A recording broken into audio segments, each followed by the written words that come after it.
Mr. President of the General Assembly, Secretary General, President of the Council, Excellencies, distinguished delegates. Human rights is the common language of our shared humanity. It is about how we interact with each other as individuals, within societies, between countries, as well as with our environment and the planet. At its heart is the recognition of human dignity, the need for power dynamics and relationships to be based on respect. Human rights unifies us, and it can overcome polarization, especially in its striving for equity, shared prosperity and justice. Let me begin at the beginning. Il y a 75 ans, dans un monde secoué par une horreur sans précédent, les mouvements des droits de la personne contemporains a pris sa source dans de nombreux courants, de nombreuses cultures et traditions dans l'histoire sans fin de la poursuite des libertés. La grande vague des mouvements d'indépendance qui ont repoussé la domination étrangère, la colonisation et l'exploitation, les luttes antiracistes et anti-apartheid, et plus loin dans le temps, la lutte pour mettre fin à l'esclavage. Le mouvement ouvrier, le féminisme, et plus récemment le combat pour nos vies, pour la justice environnementale et climatique.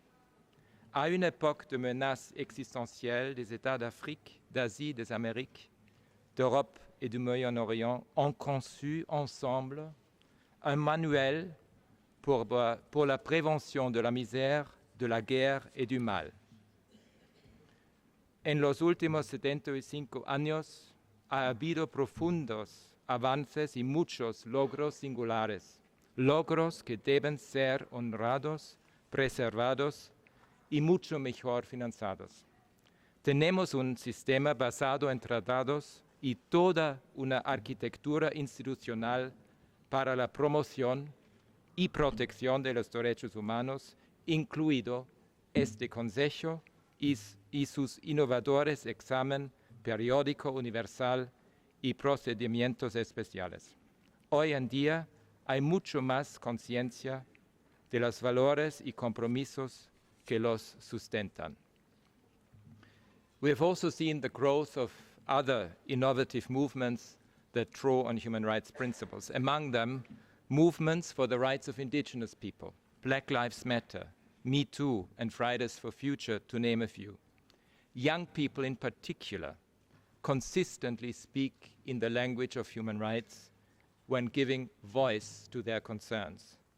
I pay tribute to all human rights defenders of the past and present. Human rights is a force to reckon with, not because it serves the interests of the powerful, but because it has captured the imagination of the powerless.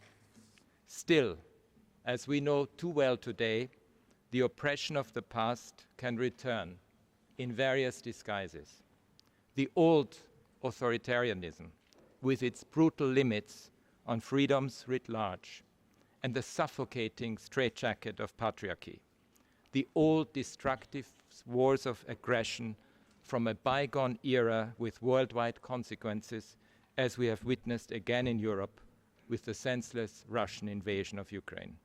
The new supple artificial intelligence, blurring fact and fiction and raising uncharted risks, and the tumultuous online world where viral deceptions threaten our elections, our health, our security, and more.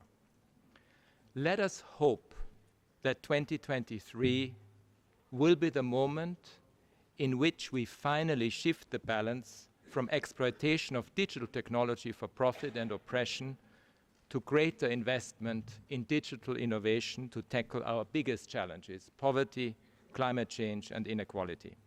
If there was ever a moment to revitalize the hope of human rights for every person, it is now. Yet, much of the progress made over decades is being reined back and even reversed in some parts, most conspicuously for women and girls, the civic space, and the freedoms enjoyed at times of peace and through sustainable development, and the list is long. With an eye to the past, as well as to the future, in the spirit of never again, and in the interest of intergenerational justice, it is critical that we rekindle the spirit, the impulse, and the vitality that led to the adoption of the Universal Declaration of Human Rights 75 years ago. We need to forge a new worldwide consensus on human rights, broadening its base of support and moving forward together in recognition that our survival depends on finding our way back to that common language.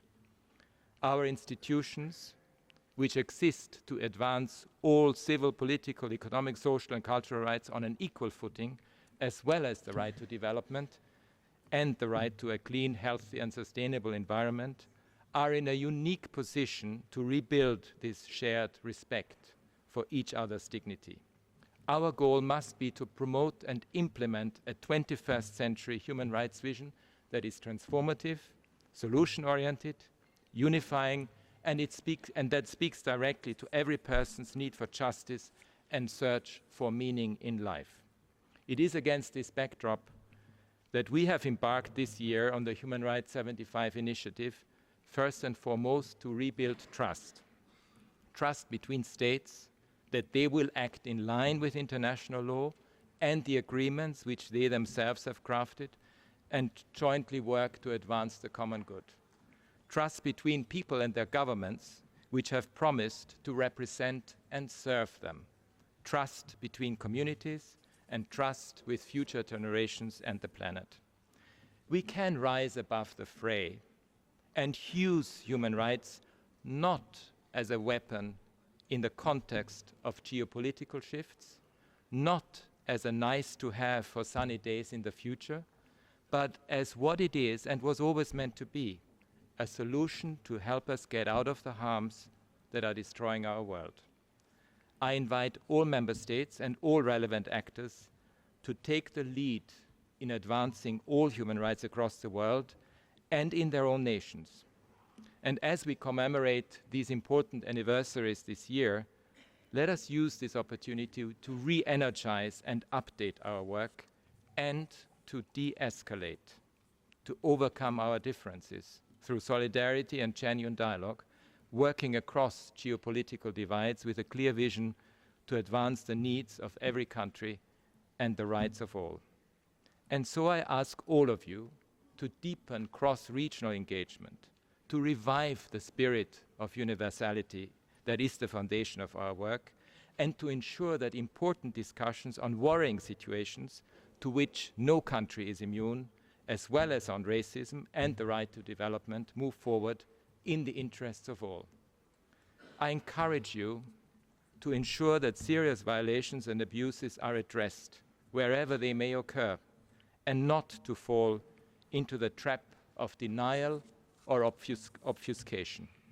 I encourage you to address your people's rights to freedom from want and to freedom from fear on an equal footing and with the same emphasis, so that all human rights can strengthen each other and support the renewal of the much-needed social contract between the institutions of the state and their peoples. I urge you to communicate to the public your sincere commitment to human rights and to counter the rising tide of hatred and division. I urge you to help put the world back on track, to realize the promises of enduring peace, sound development, and justice, to strive for greater solidarity within and between countries in much-needed discussions on reform of the international financial architecture, the legacy of colonialism, and compensation for climate change. And I ask you to help re-establish our generation's commitment to human rights by sharing with us transformational promises that you would like to make at the high-level event that we have planned in December. I, for my part, am committed to principled and practical engagement with states. It is my responsibility to reflect back to you the reality that we see in our careful and methodical monitoring, and to work with you to assist improvement. And I'm duty-bound to speak out on trends that are detrimental to human rights As is standard practice, I will provide a detailed global update on specific country and regional situations on 7 March, in addition to the various country-specific statements that form part of the agenda of this Council session. I will always be ready to listen to your concerns, willingness to engage in genuine dialogue, a desire to seek common denominators even in the midst of fierce disagreements is, I believe, core to our common language. Engagement, however, is not an end in itself, but must take us forward and ultimately effect positive change in people's lives. And so I will endeavor to promote advances in all human rights without distinction in every region and across all UN activities. I will do my utmost to fulfill states' requests for cooperation, good offices and guidance, and for my office and the human rights system to be inclusive and responsive. We have more in common than we think. And if we hark back to our origins and to look forward to what the world could be in the future, we can see that the Universal Declaration of Human Rights not only voices ancient wisdoms from all cultures, but will ensure our survival. Thank you, Mr. President.